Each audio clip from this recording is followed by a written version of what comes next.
Yo, yo, yo, what's good? It's your boy Wilson from EmceeTV. You watching EmceeTV, the podcast. As always with me, my bro. This your boy Big Ray West, B-I-double-G, representing the west side of Des Moines, Iowa, not to be confused with the West Coast, and they know. And today's extra special guest is Seattle's own DZ, the one and only. What's happening, homie? I appreciate you jumping on the podcast with us today, bro. Oh man. We've been trying to coordinate this one 3 ways for about 3 years, it feels like. This one's mega. It's legendary, hey, man. We're live like the Temptations and Jackson 5 today. You know it. Hey, man, thanks for sitting down with us, man. Somebody of your caliber, you know what I'm saying? An orca of your size, you know what I'm sizzling? It's an honor, you know what I'm saying? Let me start with that. I appreciate you, Ray and Steve. So I feel like I gotta start here, you know what I'm saying? People like me, we want to know how you feel about when people say you sound like Berner. When they listen to your music, they say, "Oh, he's the Northwest Berner." Do you celebrate that, or how do you feel about that when you hear people say shit like that? Is that how you feel? Initially, absolutely, 1,000%. So, do I sound like Berner for the way that I rap and I put my lyrics together, or am I resembling Berner because of the whole weed thing, or is it a little bit of both? It's content out the gate, you know what I'm saying? The weed fascination, you know what I'm saying? And there ain't nothing wrong with that. But then the rhyme scheme a little bit, but I ain't gonna say it's identical, but there's definitely similarities. I'd be a lie if I said there wasn't, in my opinion. Right. I think for me it's the we got a cameo up in here, Doggy Dog up in there. We might have a special guest, man. Romy Rome. I make the connection with the cannabis talk for sure. But I think that you guys bring a little bit of a different swag, but for the most part, I thought it was a dog. My fault. Yeah, man. That's what's up. The homie Jason Bob jumped up in here. He said, "What about trees?" Trees. Your name is kind of synonymous with the cannabis movement, bro. Hey, as far as the comparison goes, yeah, I don't know. People tell me that Berner sounds like me, where I'm from. Absolutely. But I could see the resemblance for the weed and kind of, the beat selection and kind of just the whole, flow, I guess. I could see the similarities, but I don't really hear that much though, Ray. You feel me? But I could see where the comparison comes from, No doubt. But I don't never take it offensive because Berner's super successful, you know what I'm saying? Maybe even more successful than me with this shit. So if anything, it's just more motivation, you know what I'm saying, to be successful. When you and him actually linked up on a track a while back, right? You guys did some work together and whatnot. Yeah, we linked up on one. It's got Devin the Dude on the hook. I took that and I remixed. It's called Well Worth It. And then I took that and I remixed it, reused Berner's verse, reused Devin's hook, had Vitamin D make a whole new beat. And I put a new verse on there, and Rich the Factor put a verse on there, and we used it for one of me and Rich's albums, one of the Whale Money albums, and called it a Well Worth It remix, That's what's up. That's hard. And the wordplay on the whale shit is always stupid with you and Rich. Oh, for sure. Okay, so let's dive into the early catalog. You had a mixtape called "I Love My Plug" with Mac Mini. What can you tell us about that? Shit, Mac Mini, somebody from, I think he's from Joliet, Illinois, yeah. He's from Joliet. And he was in Seattle working with a buddy of mine. And yeah, I linked up with Mac Mini. I thought he had great raps. And he kind of sounded like Rick Ross. And we made a bunch of songs. And later on down the line, we made I Love My Plug, the mixtape, and did a couple videos for that. During one of the videos, Mac Mini actually tried to set me up to get robbed on our second video. Oh, no. And our second video, it was crazy. We was shooting the video at his house. 2 people came in, tried to spray me in the face with mace. I had a gun on the table. They tried to take my gun, flip it around on me. What? Yeah, we had a wrestling match. I had like a $60,000 Breitling watch on. Had my Seahawks chain. Man, we just wrestled. I wrestled around with 2 guys. Finally got my gun back, and they took off running. Later, I realized Mac Mini had some involvement in that, and just ended up cutting him off. And I think he ended up getting shot up and paralyzed in a wheelchair like 2 years later after that. So he raps from a wheelchair now. Wow. Talk about karma. But it's all, yeah, and it wasn't even, I mean, none of my people did anything, you know what I'm saying? That was exactly what happened, was the karma of the situation. Yeah, yeah. I see the Seattle beanie, man. Props to Seattle. You guys had a big win the other night over Washington. It was Washington, right? Did I get that right? Uh-huh. Yeah, it was like 38 to whatever it was. Last time I was on here, I was wearing my Mariners gear, but I guess we took an L and didn't make it to the World Series. Nasty. Now it's Seahawks season, man. Hopefully we got some emotion this year. Salute. Salute. But yeah, Mac Mini, he doesn't even live around Seattle anymore. He lives in Las Vegas. I think he's still doing his thing.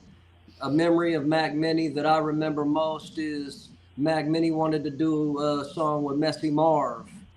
And me and Mac Mini flew to the Bay Area to meet up with Messy Marv in Oakland, California. We went to a famous studio in Oakland, California, owned by a guy named Lev and Richie Rich, called The Grill. We went to The Grill, and Mess pulled up and met me there. And I think that Mac Mini paid $3,500 for the verse at the time. That's just crazy, though, bro. And Mess turned around and he blessed me.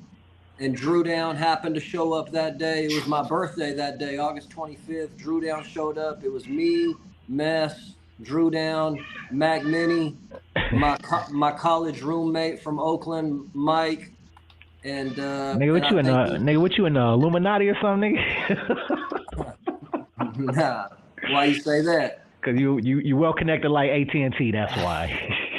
Yeah, hooked up with all the homies. Man, we was in there with Drew Down. I think one of the Click Clack members, Trig Dot, was up in there or something, or the Gutter Mob. He was in the Gutter Mob with D Gutta, and Mess did a verse for Mac Mini, and then he paid Drew Down a couple dollars out of the $3,500. Drew Down did a hook for me for my birthday on a song called Never Had a Friend Like Me, and Mess did a verse on Never Had a Friend Like Me. And Mess did another hook that day where he says something about like, cuz we get the money. And later I put T Nutty on that one or whatever, you know? So yeah, it was just that was the most memorable experience I had with Mac Mini, you know what I'm saying? Before the turmoil and the downfall, you know? So I want to toss this up in here as we're going through all these features, because there's a lot of them. You've worked with everybody. You know what I mean? Before we jumped on here and went live, I was talking to y'all and I said, I just discovered a new joint with Actual and Twista. You know what I mean? So you got mad features. You've worked with Corrupt. You know what I mean? You've worked with everybody. Damn near, anyways. It feels like it. Yeah. So salute for that. Salute for the longevity in the game for sure, bro. And all of that. But I want to know which one was the most exciting for you, or which one are you most proud of, or are they different ones? You know what I mean? This one was the most exciting, and then this one is my probably proudest moment. It's like they're all different. You know what I'm saying? Looking back in retrospect, I'm proud of all of them. They were all my most favorite at the moment that they happened. You know what I'm saying? And then I turned over a new leaf, and it was Little Flip next time, and I turned over a new leaf, and it was Sauce Walker next time. I turned over a new leaf, it was Be Legit. So I always been mixing it up with the big dogs, you know what I'm saying? At least the ones that I, could get in there and rub elbows and brush shoulders with. And man, a lot of them really showed a lot of love over the years. You know what I'm saying? I was like little brother status. They were big brother status. And they just repped me all the time. You know what I'm saying? Every time they came to Seattle, it was, you know what I'm saying, they would hit me up and we would hang out and just keep building our connection and stuff. But the one with Twista, that was a great one. And it came together, you know what I'm saying, real smooth. They've been Twista and his manager Raw had been coming to Seattle for 20 years now. And I just hooked up with them in the early 2000s, probably 2003, 4, something like that. You know what I'm saying? Just organically, and never had enough money to get a Twista feature. I think when they first started coming, it was like 10 grand. You know what I'm saying? A few years later, it was 7,500. Not sure if Twista's popularity was decreasing and that why the cost was deflating, or if it was because the connection had been getting stronger and more established and they didn't want to charge me as much as they charge everybody. Either way, you know, fast forward 5 or 10 years down the line, they come to Seattle, get in contact with me like they always do. I tell Raw, hey, I think I'm ready for a feature this time. Could you do it for X number of dollars? You know what I'm saying? He was like, let's make it happen. We went and did it, recorded Vitamin D. I think he was using somebody else's studio at the time. So it was like in a dungeon. We went down to this dungeon and stuff. Like Raw had to come in and check it out first. He like didn't know if it was like a setup type deal. You know what I mean? Like, but Twista always rolls with like a security, like a bodyguard and his manager. You know what I'm saying? He doesn't roll too deep, but we got a good connection and took him down to the dungeon, did the song, took a picture. They hit me up a year later, said they're coming back to Seattle. I said, let's do the video this time. How much could you guys do the video for? And we did the video, and I had been going to the strip club a lot during that time period, you know what I'm saying? And I just kept popping up in the strip club telling hoes like, yo, I'm about to do a video with Twista, you know what I'm saying? I'll pay you $100 if you could come through type deal, or give you a couple eighths of weed. Or the day the shit happened, like 10 bitches came. when they seen how big I was doing it. I had my Mercedes there. I had rented out like a all white like room where you could pull your car up in there, and I had it all set up, and we was smoking and waiting for Twista to show up, and he showed up and Raw showed up, and they were blown away by my professionalism, how much I had it all set up, you know what I mean? So we did the video, hung out, had a great time. And I think from there, it was just like, you know, the connection just kept getting stronger, and they just really just recognized me for, you know what I'm saying, being a great artist and being professional and being a good businessman. And yeah, the relationship's still there. They pulled up to my house like about a year ago, like when they were out here at a big festival in Bellingham, which is like 3 or 4 hours north of Seattle. And they had a show, and I had just had my daughter and stuff. I took my daughter out there, and my daughter met Twista, and we chopped it up for a minute, and just, you know, that's just another legendary story, man. Twista's pulling outside my house, like, you know what I'm saying, just to get some weed from me type deal in Seattle. Yeah. I just remember growing up listening to Twista, you know what I'm saying, adrenaline rush. Yeah. That's crazy, though. Twista and the Speed Notch Mobsters, and Twista on Do or Die, and shout out Do or Die, man. They've been coming to Seattle doing shows for a while, and they both legendary. Them are some Midwest gods for us, you know what I'm saying? So, just did a song with Do or Die, had them at Vitamin D Studio. I had been in contact with AK for a couple years, talking about doing something. They had came one time, I missed them. I told AK this time, I called him in advance and said, I want to do something with you guys when you get out here. There's 2 members in the group. I said, I got X number of dollars for you and X number of dollars for B-Lo. He was like, we'll try to fit it in. We're going to hit you up. as soon as the show's done if you don't want to come to the show. They called me at 2 a.m. They showed up to Vitamin D's at 3 a.m. We did a song from 3 a.m. to 4:30 a.m. and they went straight to the airport to leave at 6 a.m. And I got a new song with Do or Die that's on one of my new albums called The Man, the Myth, the Legend. This pretty legendary, man. That's hard That's as huge. fuck. That's huge, So that's bro. another, shout out Twista, shout out Do or Die, man. They were AK and B-Lo, they were great, man. That was my first time ever meeting them in person. They were, they were cool guys, man. I can't wait to, do a video next time to our song that we did when they come. That's the plan. That's hard. I opened up for Do or Die in Des Moines once, I believe. They was dope. We met them and shit. I went out to Chicago and interviewed them. Oh, tight. Right before they came here, they had just did a new video to their old song, Yeah, 25 years later. That's just hard too. They've been getting a lot of exposure, it feels like, for that. And then I think I saw they did something with Chance the Rapper. He must be from their area or something like. Yeah, he's from Chicago. Yeah, they paid homage to them and did something with them and Twista, and so seems like right now is just like the perfect time for me to have done that. I would have did it anyways because I grew up listening to Do or Die, Heads or Tails, Poe Pippin, all that shit. Yeah. So let's keep it Midwest. You know what I'm saying? I feel like the Midwest and me, I obviously, let's talk Whale Money 1 and 2. You know what I'm saying? Whale Season, the Whale Museum, Rich the Factor. What's up with that? You know what I'm saying? Shout out Kansas City up in this thing. Yeah, shout out Kansas City. I've been out there a couple times. Rich took me to Gates Barbecue because I always heard him talking about Gates sauce to a boss. I told him we got to go to Gates. We got some. But you told him it was applesauce to a boss, though.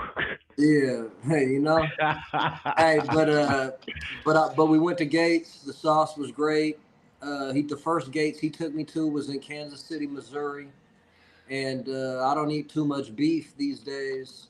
And they had beef brisket and ribs and all that kind of stuff. I told Rich, man, I need to go to the one where they got the chicken at, the wing pack.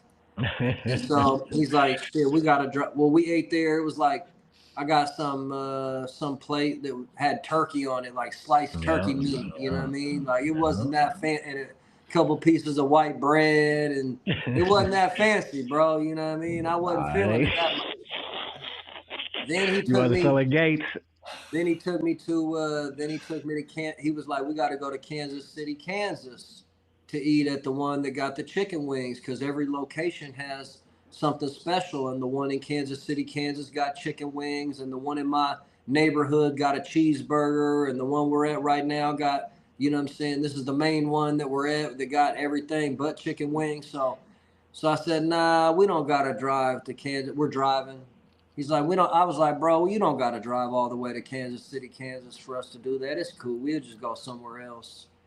And he was like, looked at me and he was like, we're already here, D. It was like just right across the, 15-minute drive. We were there. We pulled up. We got the wing pack. We got the wing pack. It was so fire. We just ate it on the hood. Ate it on the hood of the car and shit. I told him, man, I'm going back in to get another one. I went in. I got another one. It comes in a little box that you flip with off. The fries and shit. You got fries. Yeah, sounds like you had it before. Hell yeah. Yeah, I love the wing. I love the wing pack. And then also Rich took me to another spot that was great, that had great wings, called Jack Stack's Barbecue. That's good shit right there. Yeah, Jack Stack's was great. And then we went to like a hood chicken spot that was it was called like Run Chicken Run, I think, or Go Chicken Go. We pulled up in the drive. That one. Yeah, it's like a famous hood one. We got some chicken wings and stuff. They were pretty good. Like on the menu they had he was like, hey, you want to try the gizzards? And I was like, what's that? And he was like, what's that? And he was like, I think he said it was the throat or something. I was like, fuck no, hell no. I just looked it up. It looks like it's called Go Chicken Go, and it says it's since 1969. Go Chicken Go has been serving memorable fried chicken with fresh ingredients in Kansas City. It was good, but it wasn't as good as it wasn't as good as the wing pack from. It was like different. These are deep fried, you know. Yeah. The wing pack was felt more like rotisserie or baked, or it didn't seem fried. It wasn't fried chicken, you know. Yeah. Then we went down the street. To a famous CD store called Seventh Heaven. Legendary. They just closed last year. Yeah, I went to Seventh Heaven. They had all my CDs up in there already, courtesy of Killa. Killa hooked me up with Greg. Before Greg, there was Dottie. He hooked me up with Dottie. Dottie put my stuff up in there. I think Dottie quit or passed away. Then Greg started handling everything. Greg just passed away, and the place shut down, I guess. You know what I'm saying? So shout out Seventh Heaven. They were sending me fat checks, selling out all my CDs with Rich the Factor. You know what I'm saying? Just so shout out Seventh Heaven. Rich took me to a Kansas City Chiefs football game. We were smoking weed up in the game. And weed is illegal in Kansas City at the times that I'm there. I ain't been back since it's legal, but in Seattle it's kind of different. You know what I mean? Like when I'm smoking and riding with Rich in the car, he's like, yo, roll your window up. I was like, huh? I was like, bro, I'm not trying to just keep hotboxing all day, you know? He was like, if they get a whiff of that, D, they're gonna be honest, and I'm gonna have to take them on a high speed. I was like, man, I just rolled my shit up. Like, I don't want us to have to go through all that. On everything. But he's like, man, they don't play about the weed out there. He was like, you're crazy for the way you be smoking in Seattle, riding and doing everything. I mean, we was doing it in KC, but it was like with a lot more caution, you know? So anyways, that's my KC stories from going out there to see Rich. Before that, Rich been coming to Seattle since 2003, 2004. I was dating a girl named Danielle that said she was from Kansas City and said, you should do a song with Rich the Factor. I was working on my 4th album at the time, Paper Cuts. I was getting the artwork done. And she was like, Rich, and then like 6 months later, she's like, Rich the Factor's coming to Seattle. You want me to hook it up? And I was like, yeah, hook it up. This is a white girl, but like a white girl that's kind of like acts black type deal, you know, from Kansas City and she's from KC. She had a little flavor, right? So you know, she ends up knowing somebody in Rich's crew. It's not exactly Rich. It's somebody named Mitch the Mingler. And she hooks me up with Mitch the Mingler. Mitch the Mingler's with Russian Roulette and Boy Bigg, who sings Rich's hooks at the time.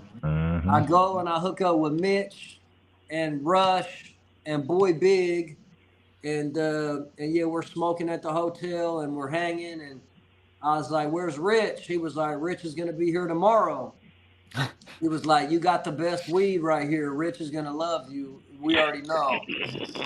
So, because Rich is like a weed fanatic, you know, like Rich always says, he's a black hippie, you know? Right. So fucking Rich gets here the next day, and we hook up, and I got the best weed, and Rich is loving the weed that I got, and he says he's gonna come back always and fuck with me, and I'm like, yeah, right. And we go to the studio. I specifically remember Rich was drinking 1800 out of the cap. He would flip it upside down, pour a shot, and then it would be in the cap. You see, it would be a shot in the cap. And he drank that all night, and we did our very first song, which is called Northwest Waylon, which turned out to be the name of the album, Northwest Waylon, that later became the name of my clothing brand, Northwest Waylon. And I got hats and hoodies and T-shirts and all kinds of shit like that. And that was me and Rich's first song. I think it was probably in 04, 05. And we've been connected ever since. Rich kept coming back to Seattle, smoking weed, hanging out. And fucking, we just kept doing a song every time he came. I think it was 2010. Rich went to the pen or something, and I didn't talk to him for 2 years. And me and Rich always been in close contact, and I just kept telling myself, I know Rich is gonna hit me when he gets out, right? Rich got out, he hit me right away, like 1 or 2 days after he got out. Yeah. He came to Seattle to fuck with me. And I just told him, bro, I got some bands saved up over the last 2 years and shit. We might as well, let's just do an album, bro. And so we did an album. And then fucking like a month later, I was like, man, let's just do a whole nother one. Because that went by too fast, you know? Talk your shit. So then we just did Whale Money Part 2. And then we kind of just, every time Rich came to Seattle, I would put him on little songs here and there. But we just kept doing albums. And that kind of started like a trend and like of me doing albums now with all my favorite rappers, you know what I'm saying? Instead of getting a feature, now I'm inquiring about an album, you know, to get more exposure, to be on their platform. Because when it's DZ and Rich the Factor, it seems like it resonates more than DZ featuring Rich the Factor, because it goes on his page as a release and, you know, some stuff like that. But that wasn't my very first group album I did in 2010. I think before that I had did one with Young Bossy. Yep. From now we're moving out of KC and we're moving into the Midwest over in Ohio now. I did an album with Young Bossy called Street Kings. He was coming to Seattle all the time and became a good buddy of mine and was, you know, messing with one of my buddies from Tacoma who got a weed strand and, you know, some stuff like that. And in the meantime, like Ampachino came to Seattle one time. And me and Ampachino did a song.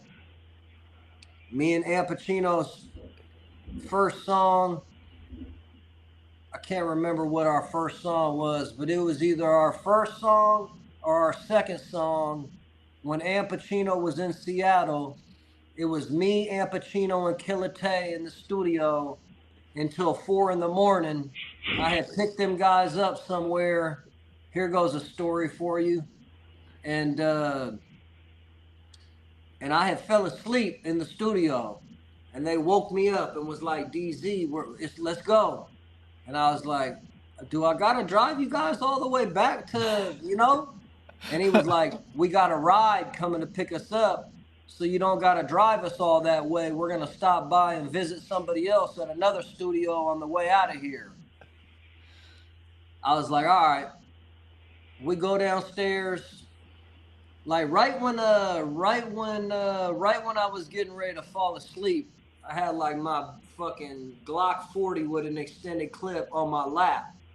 But I put it up in my backpack, right? Because I didn't want anybody to touch it while I was sleeping. I had my backpack on, leaning against it, you know what I'm saying, with my weed in there. Nobody could get in there unless they literally woke me up type deal. Like, you know what I mean? I wouldn't want somebody to walk in and just take it off my lap, you know what I mean, type deal. So I put it up. We came downstairs, opened the door to come out. I see somebody I know who I used to play football with, you know what I'm saying, who's like a gang member from the highway, from Hoover, and, you know, just a crazy motherfucker, you know what I mean? And at the time, they were on drugs, I think, smoking sherms, smoking pills, doing whatever they were doing, you know what I mean? And hanging out with like a guy who didn't like me at the time, like named M.80, who was actually putting some music together from Seattle or whatever. You know, he didn't like me because I slept with his baby's mom. I never even knew it was his baby's mom. But either way, you know what I'm saying? We see this person when we come out. I know him and stuff. And we're having a conversation, a 2-minute conversation, you know, like, hey, what's going on? Ampachino standing to my right. Killa standing to my left. There's one more person standing right behind me. And I'm thinking that this is the ride. You know what I'm saying? That's about to give them a ride. About 1 second goes by after the 2-minute conversation. He whips a gun out in my face. You know what it is. Give me your chain. I don't even got a chain on at the time. He must just be high out of his mind or whatever, right? I literally take the gun, do some crazy shit. Hit him with the John Wick. Right as soon as I grab the gun, because I'm not going for it, I swear to God, he cocks it in my face, everything. You know what this is? My reflexes, you know what I'm saying? I just grab it. Killa takes off running 100 miles an hour that way. Ampachino takes off running 100 miles an hour the other way. The other guy took off running too. I'm like, ain't this about a bitch? What? Ampachino's like motherfucking 6'7". Killa Tay's like 250 pounds. You know what I'm saying? Killa Tay, the killer, right? These guys ran. I'm wrestling the guy at gunpoint on the ground. I got him in a hold with the gun. You know what I'm saying? I can't get the guy. Hey, Tay, come over and get the gun. He's like, nah, I just had a baby and stuff. I'm not coming over there and getting shot. I was like, Ampachino, come get the gun. Hurry up. I got it. Ampachino doesn't even respond. That even makes me more mad during the fight. Because I wasn't even mad. I was half asleep when the whole shit happened, you know? Now I'm real mad. These guys ain't coming over to help me and shit. They were on the phone with somebody saying, yeah, we're over here with DZ. They got me in this whole mess. Whoever they was talking to telling where I'm at, you know what I mean? So they're just, Killa Tay's like, hey, just run. You don't got nothing to prove. Just run, DZ. I did a whole bunch of, you know what I'm saying, pushed his ass down, got up, ran around the other side of the car, was looking like, is he dead? Like, did he have a heart attack? He pops up like a Chinaman. He was like, shoot. I was like, my bag is over there. Like, I dropped my bag. One of my shoes came off. I dropped my car keys, all that, right?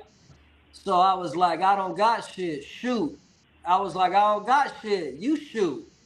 And so he ran around the car. I ran around the car, grabbed my car keys, grabbed my backpack, put my shoe on, and took off running around the whole side of the building. And then he started to chase me, and then he just gave up because he didn't have as much wind as me, you know? That's insane. Came around the other side of the building. Killa Tay was talking to somebody in a Charger, in like a Dodge Charger, right? And pulled off right there as I was like, you know? I came out like, yo, what the fuck was all that about? They were like, oh, we don't know, you know, so-and-so, so-and-so. I said, oh, I thought that was your ride. Nah, that wasn't the ride. You know what I'm saying? And Killa Tay, I was like, well, you was just talking to them guys in the car as they were pulling off. Because it was basically somebody dropped that guy off, went and parked down the street, you know what I'm saying? Probably got the call to come back, or was really within distance enough to see or something. Some old sneaky ass shit. Killa Tay was like, I was just telling them guys, you know, that wasn't cool. What if DZ had pushed the gun out of the way and I had got shot in the face? Or what if he had pushed it this way and Ampachino had got shot and killed? You know what I'm saying? That wasn't cool. And so, I just hopped in my car and told them guys, shit, good luck with your ride. I'm up and out of there. But I know that moment right there, Ampachino and Killa Tay had to gain a whole different level of respect for me. Because I was wrestling a guy with a gun who pulled it out and put it in my face, fearless. You know what I'm saying? Like, and they took off running and didn't even help me. And I'm supposed to be their little brother, but we got past all that, you know what I'm saying? Later on, I did an album with Ampachino. I'm still in contact with Killa Tay. This is the type of shit that just happens in the streets, you know what I'm saying? But there go another story for you, you know? That's wild, bro. I ain't never been to Akron, but Ampachino's my guy. Young Bossy's my guy. Shay Dollar's my guy, P3's my guy, Freeze is my guy, all that whole Akron, Ohio crew, I fuck with them. Smigs, the singer. Let's talk. You've been doing a lot of work with C-Bo, you know what I'm saying? Let's talk C-Bo and Marvelous. How did those come together? Man, C-Bo and Marvelous, I got introduced to both of them by a girl that I was working with, which was like the white version of Marvelous, named Mischievous. Yep. And she was from Portland, Oregon, a white girl that was like Marvelous, named Mischievous. And me and her had connected and was doing some songs. And I told her she sound like Marvelous and raps like Marvelous, kind of like that Marvelous zigzag kind of vibe, you know what I mean? And she was like, I know Marvelous. And I was like, damn, hook me up with Marvelous. And she was like, I got you. Hook me up with Marvelous on my very first album. And I got hooked up with T Nutty on my very first album, maybe through Marvelous or maybe by Mischievous. Shout out to Nut Factor. Marvelous came to Seattle. She got on my first album, Game Invested and Involved. T Nutty came to Seattle. He got on my first album, Game Invested and Involved. Spice One came to Seattle, got on my first album, Game Invested and Involved. King George, that was signed with No Limit in the original TRU, came to Seattle. He got on my album. I got hooked up with him through another guy named Kazzy D from Houston, Texas, that was out in Seattle promoting his shit. And who else came through? Badass, rest in peace, Badass. Legendary. Came through Seattle. All them names I just named got on my first album, and through Marvelous and through T Nutty and Mischievous, I got hooked up with C-Bo. And I had a buddy that wanted to get a ball-headed nut. You got hooked up with the ball-headed nut. Yeah, I got hooked up with the ball-head nut. He loved me right away. We grew up listening to C-Bo in Seattle, so it was just man, I always loved C-Bo and looked up to C-Bo, and he took a liking to me right away. And the first time we met, I knew somebody that had a couple $1,000 to pay him for a verse. And oh yeah, that's a good way right there. Yeah, so that was a good way, you know what I'm saying, just to seal the deal. And he was like, man, homie, I got you, whatever you need. And so shit, just me and C-Bo's connection really flourished from there. Later, I was out in Atlanta with C-Bo for a whole summer, riding around with C-Bo in his Range Rover. He was living on a golf course. We had a big-ass pool, trying to drown me in a pool. Oh, we was wrestling. Allegedly. Yeah, we was just playing around, you know what I'm saying? Yeah, but C-Bo plays rough, man, you know? And we were going to a studio in Atlanta every day and stuff. He was working on his Money to Burn album. When we were out in Atlanta, he recorded this whole Money to Burn album in an Atlanta studio. And he had like Cujo from the Goody Mob come through. I met Cujo. He had Trey the Truth come through. I met Trey the Truth. Lil Scrappy was around. I met Lil Scrappy. You know, C-Bo just always been a big brother, and we always, you know what I'm saying, stayed connected. He always comes to Seattle and fucks with me, and it just seemed like after those albums with Rich the Factor, I told C-Bo, man, we might as well do an album next time you're in Seattle. He came through around Christmas time, and he was like, shit, let's do it. Now's the right time. Because I need a few extra dollars. I'm opening up a Christmas tree lot where we sell Christmas trees. Okay.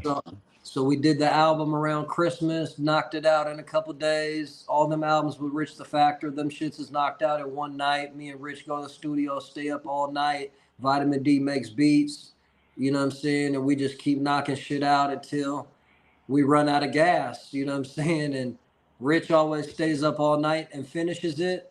And then I come back and put, you know what I'm saying, my verses on there because I probably burn out after doing 4 of them or something in the middle of the night. Yep. And I want them to sound as good as they can, you know what I mean? So I come back and put my verses on them and then say, okay, well, who could I hear on this one? And then add C-Bo on there later and some stuff like that, you know? So that's the whole Midwest deal right there. Twista, Do or Die, Ampachino, Young Bossy, Rich the Factor. Rich the Factor, man. And I recently did a song with Young Cat from the Midwest, who's C-Bo's artist, and I believe he's from Kansas City. Yeah. And then there's a new guy that reached out to me from Kansas City who sings on all of Rich's albums now, and his name is K-Town. Yeah. And at the time he hit me, I was so busy with other projects, I had him on the back burner for like 2 months. You know what I'm saying? Just had other shit going. Didn't even really, you know, have a slot or a song for him to get on. And then I made a song and was like, man, let me see what bro got. And I hit him and he put a hook on it. And I was like, damn, he's tight. You know what I mean? Then I hit him and we did another song, you know what I'm saying? He's young, he's like 30 years old. He looks up to me and Rich and shit like that. And he's like, bro, I just want to work, you know what I'm saying? So we did a couple more songs, and I think right now we got like an 8-song group album coming out. That's hard as fuck. You're working on a new group album, and he's from Kansas City, Kansas. They call it KCK. Rich is from Kansas City, Missouri. Yeah. I'm not sure what part Young Cat's from. I'm not sure either. Don't get me on. But he's from out there though, and then a couple other people tapped in from the Midwest, from Kansas City. You know what I'm saying? Because of the Rich the Factor connection and stuff like that. And shit. Big Ray West tapped in too. Shit. Come on, Big Ray West, man. You know what I'm saying? He got a single with DZ dropping on November 10th. Come on, man. Looking forward to it, man. You know I'm gonna post it everywhere and do what I can to put a pair of legs on it. Already. What else we got? And I just came out with an album with T Nutty. Came out October 31st. Playmakers. Yeah, I was just gonna talk about that. Yeah, shout out Ray. T Nutty came. We did that shit in 2 nights. He stayed at my spot, and after that, my cat didn't come out for 2 days. T Nutty got hella long ass dreads and shit. He's like, the cat was scared as hell for 2 days. I couldn't even find it. I thought it got out. What are your thoughts on punching in? We were talking about recording and stuff earlier, and I never punch in, but I know it's a new way that a lot of people do things. When Jacka was in Seattle, like a couple weeks before he passed away, he was really in Seattle for a couple years before he passed away. But I was with him in the studio a couple weeks before he passed away. We did a few songs, and Jack would punch in, and he wouldn't even write. And so later, you know what I'm saying, Ampachino came. Ampachino punched in. He did it that same way that Jack did. Young Bossy came. He punched in the whole album without a piece of paper. Just punched in 2 bars, punch me in. 2 bars, punch me in. 4 bars, punch me in. No paper, just off the straight top. Hey, that's crazy talented, you know what I'm saying? But for me, when I think of punch in, for me, I gotta write it. I'm writing my 16, but you know what I'm saying? I do various styles. So if I'm rapping hella fast to get it clear, you know what I'm saying? I might have to spit 4 here, spit 6 here, spit 8 here type shit, but I'm not going to be off the top of the head like do a line, do 2 lines, do a line, you know what I'm saying? Yeah, I get you. Yeah, I still write my verses. I'm from the era where I used to write them with a pen and paper, and now then it elevated and evolved into writing on my T-Mobile Sidekick, and then writing in my iPhone, and now I'm just like in my notes on my phone, just writing raps in like 15 minutes. But as far as punching goes, I never do it. I don't like the way it sounds. I don't know if it's me or if it's vitamin D or if it's, you know what I'm saying? I could never get it. You got a formula that works for you. That's what it is, you know? That's it. I just try to spit it all the way through. Sometimes, you know, I get to 12 bars and I fumble or something, and it's almost counterproductive to start at 0 again and do the whole 16. I could just punch in them last couple bars. I've tried it a few times and I just don't like it. No doubt. I feel that. You got 5 minutes left, Steve. Where you want to take it, dog? Man, you know, we covered a lot of ground. That was exciting. I was gonna ask about the project with Yukmouth, because I know that one's real recent, and that one's got, the video is fire as hell, you know what I mean? And I don't think that we got a chance to dive in on that one last time. Yuck's one of my homies.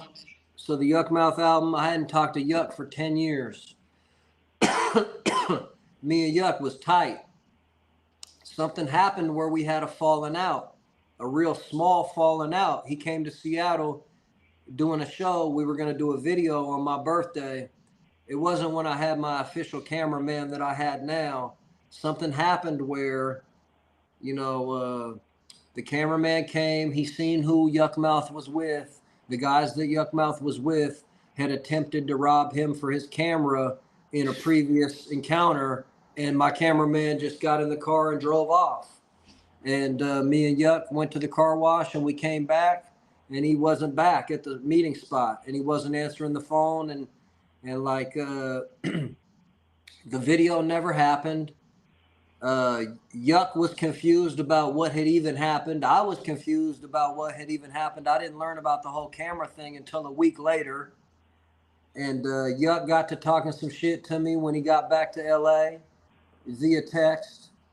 And, you know, I responded, and kind of just went left as far as just, you know, seeing eye to eye, and just kind of maybe the communication about everything. And basically we had a falling out, and then I didn't talk to Yuck for like fucking might be 15 years, bro. 2010 to 2010.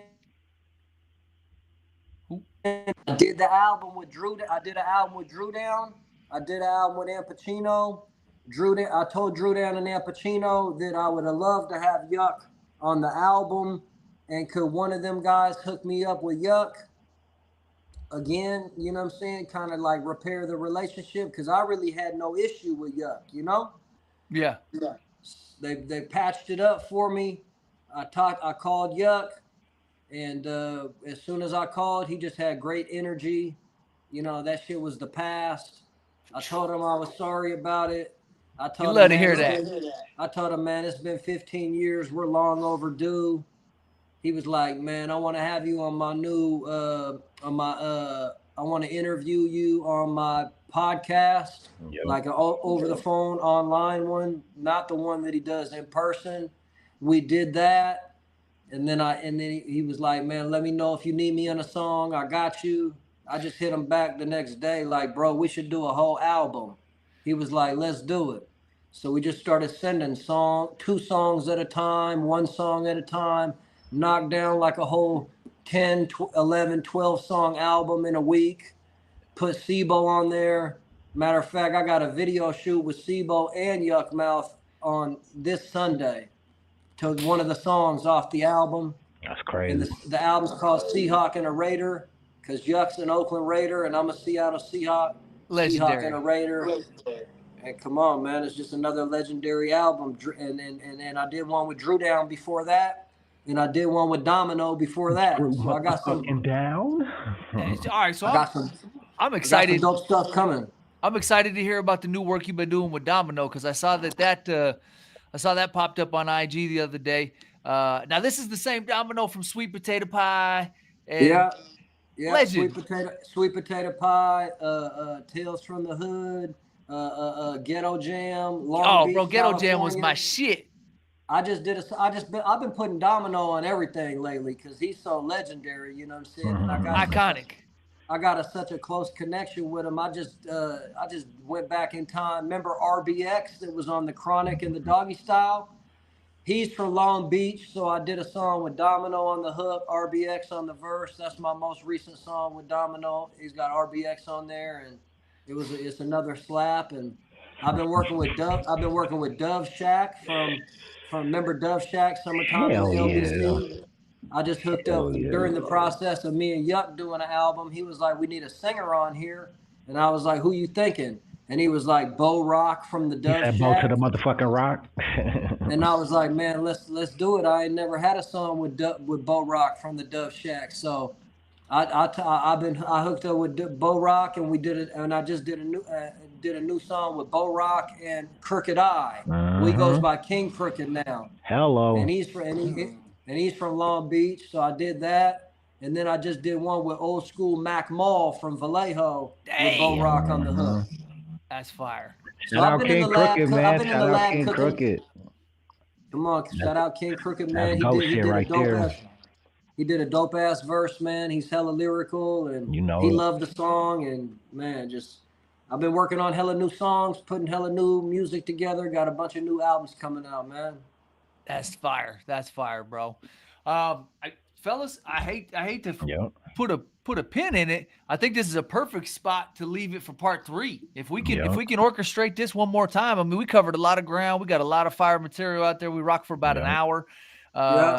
Everybody we got to talk about the Domino album. We got to talk about we got to talk about the Drew Down album. We got to talk about how I The hooked June up on a with beat with Juice and all that. Yeah, we didn't even get to talk about we got to talk about the album with Juice. We got to talk about the album with June on the beat. We got to talk about, you know, all these new albums.